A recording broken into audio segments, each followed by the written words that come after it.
When I was a kid, my dad built Model A Fords. That connection between my dad and I, it was the cars. We'd go to swap meets, hang out with his car buddies, we'd work on the car together. I don't know that I ever set out to where Dean and I had the same kind of relationship. It was kind of something in me as far as how my dad raised me, that might be a good way to connect. When Dean was a little kid, he would read up on all these old hot rods. He knew the details of how they were built and why they were built that way and where they raced. He's the only guy I've ever met in my life that I'm confident loves cars more than I do. My whole life I've been around these hot rods. My earliest memory with the Coupe is driving a Roundup. I remember I couldn't see out of the window because I was so small. Dean, he goes, "Hey Dad, I think we need to do something with the Coupe." And he'd helped me around the shop, but he hadn't ever dug in and actually been able to do the work. The second time around we built it, I was out there in the garage helping every day. I definitely care about the car just as much as my dad does. Dean was involved in the project from the absolute very beginning. I was very proud of him because every single step of the way, he'd say, "What's the next thing that we're working on? What do we have to accomplish to get this thing to where it's a driving car?" It was actually unchopped for about 15 years, and I didn't really have any plans of chopping it. And then Dean and I were at a car show out in California. We saw a car out there that we just absolutely fell in love with, and jaws just dropped. There was no going back after we saw that.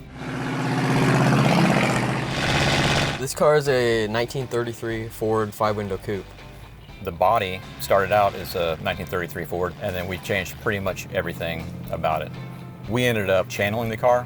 I really don't know how much it's dropped down over the frame because it never had a floor. We went ahead and chopped it also, about 4 inches out of the back and about 5 inches out of the front.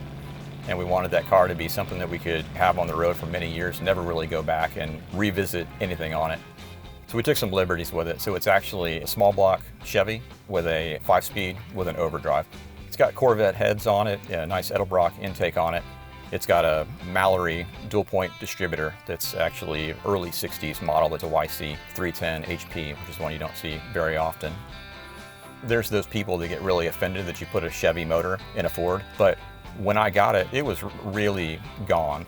But I definitely didn't do it to annoy people. I did it because I know how to keep a Chevy motor running really reliably. A lot of people would say that motor doesn't belong in that car, but they're really reliable and you can drive it anywhere, and that's what we built the car for. We have these great conversations that happen over this exhaust. We do occasionally have really good conversations, but that's probably when it has the baffles in it. Like, I can think of random ideas for my Roadster when we're driving. It's loud as heck, and we're like screaming at each other.